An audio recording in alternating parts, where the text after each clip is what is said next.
So here is the question. How much trouble are the Cowboys in? Skip. Stephen A. Smith, allow me to first say Arizona is really good.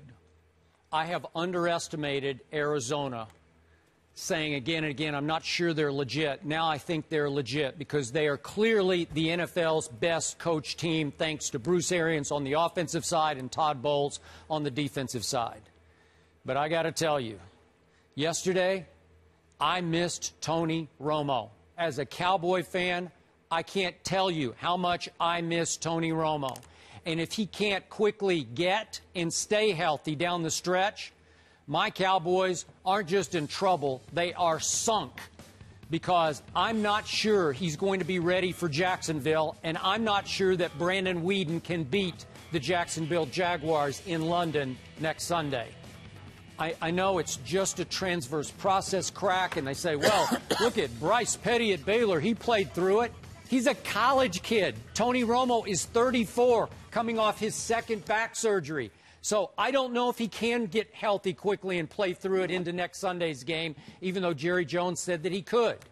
And I'm going to stick with my pick that I said before the year, that the Dallas Cowboys would win the NFC East. But you know and I know that the injury gods often decide the outcomes in this league, especially in the National Football League. And the injury gods are frowning on my Dallas Cowboys, especially now on defense. Justin Durant, leading tackler, gone, obviously, into this game.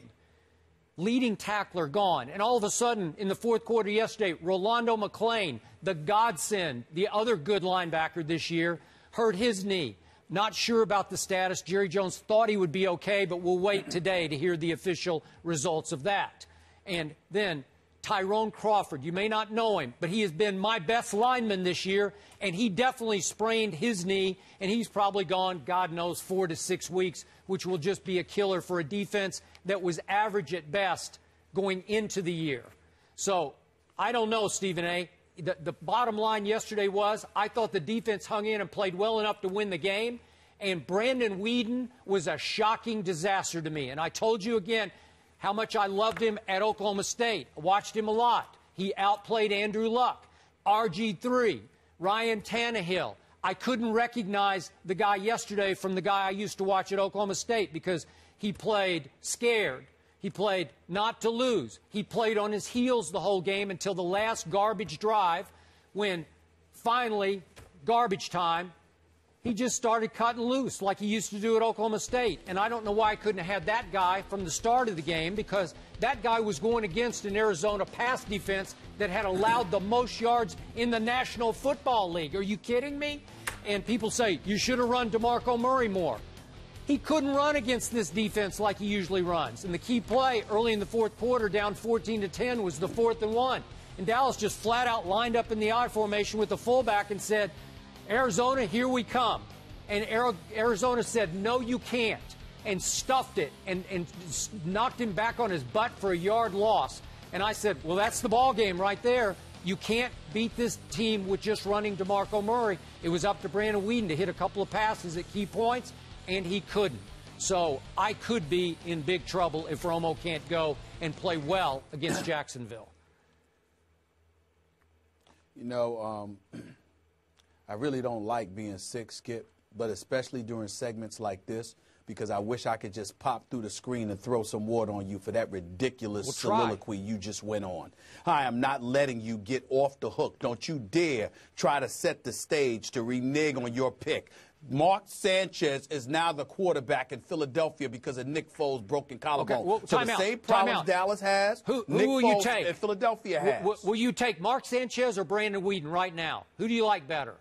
I would take Mark Sanchez, but that's not my point. Yeah. My point to you is that they're not the only ones going through injuries. The fact of the matter is the Philadelphia Eagles have had injuries with their offensive line all year. I didn't hear you using that as an excuse. Now Mark Sanchez is the backup, just like Dallas Cowboys have a backup. You've been spending all of these times since he came into the league raving about Brandon Weeden, and now this? No. He's supposed to be the guy. You're supposed to be all happy that he's the backup to Tony Romo. Excuse me. I don't want to hear all of that, okay? I raved about him in college. I didn't rave about him in football. Cleveland. fact is, I'm talking. Zip it. I remember them having DeMarco Murray. I'll let you go. I remember them having Des Bryant. I remember them having Jason Witten. I remember them still having that offensive line. They have all the pieces in place. If your backup is anything what you say he is, there should be nothing to worry about. What did I say he was? Because this is about their offense what anyway. did I say he was? It's about their offense anyway. What you were talking about? When did I say? I said I liked him before the draft. I didn't like him at Cleveland. I don't want to hear that you're worried. Deal with it. Your Cowboys, the accident waiting to happen, just like I've been saying. I never said how. I didn't know what was going to happen. It could be somebody literally getting in an accident. It could be somebody literally getting in an accident. It could be somebody getting injured. It could be somebody that doesn't want to play. It could be Skandrick on the sideline throwing stuff and being all belligerent and cantankerous. It could be Des Bryant looking melancholy, if not flat out sad. It could be Tony Romo looking like he's the offensive coordinator. It could be anything. But the point that I have made to you religiously is that when it comes to the Dallas Cowboys, something will go wrong. That has been my MO from day one. And that's what is happening now. And then, by the way, Skip Bayless, let me tell you the idiocy of your Cowboys.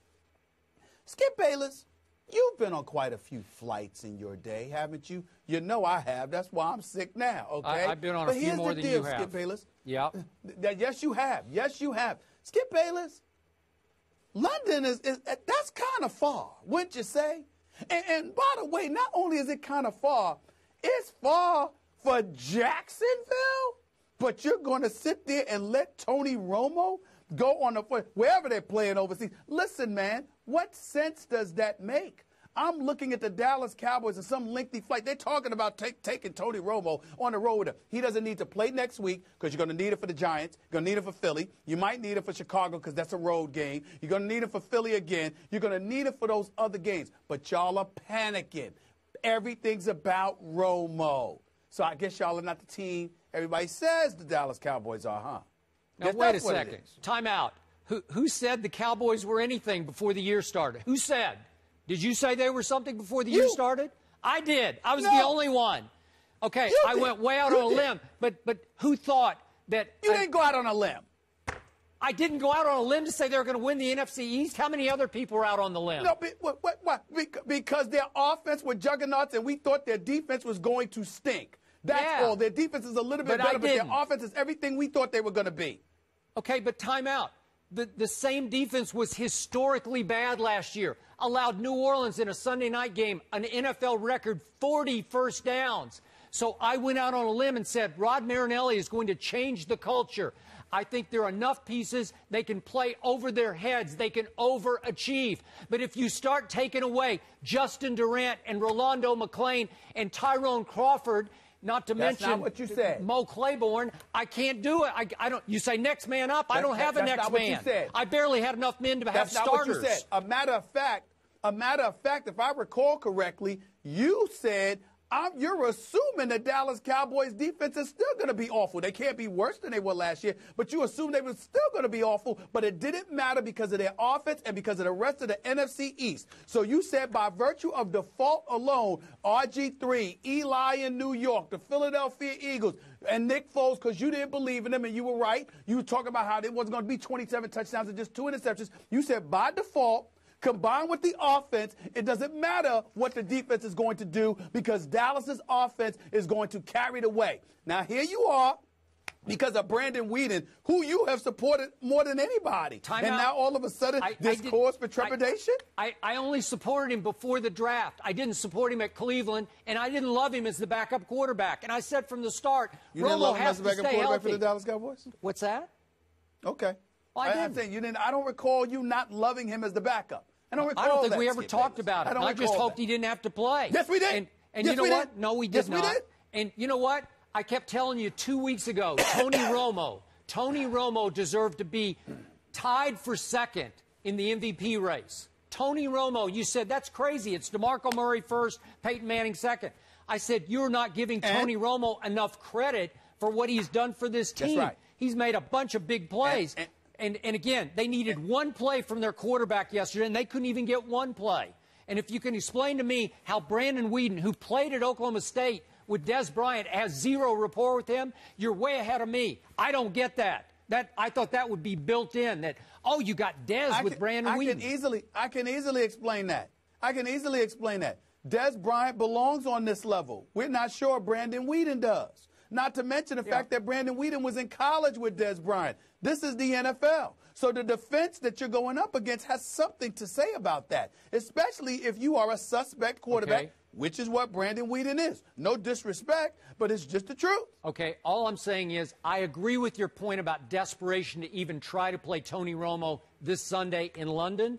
I'm with you on that. I tweeted it on Saturday. I said he should take off the next two games and the bye because that's your only hope. But now my only hope is to beat the Jacksonville Jaguars, and I don't think they can with Brandon Weeden, without Rolando McClain, without Tyrone Crawford, without Justin Durant. They're not good enough. If you cannot beat the Jacksonville Jaguars, then you're not the team that I thought you were as the Dallas Cowboys. With the rest of the weapons that they have on the offensive side of the ball, you should be able to beat Jacksonville. You should be able to beat Jacksonville. I don't see it. Stephen A., you said let Romo stay home. Yes. Why? Why? That's a long flight, Kerry. Why bring him to Europe with a bad back? Listen, do y'all fly? Oh, it's hard. Listen, look, I understand. That's a tough ride. You don't need to be on a plane. He's gonna be in first class. He'll be in first class. They might lay him out. He won't be in first class. He's not putting him in first class. I heard Jerry was moving his wife. Oh, okay. Putting him in first class. Maybe. And he can lay his Jerry out. Ain't that stupid. Jerry ain't that stupid. The wife will be in first class. Let's leave it there, gentlemen. Trust me. Let's talk about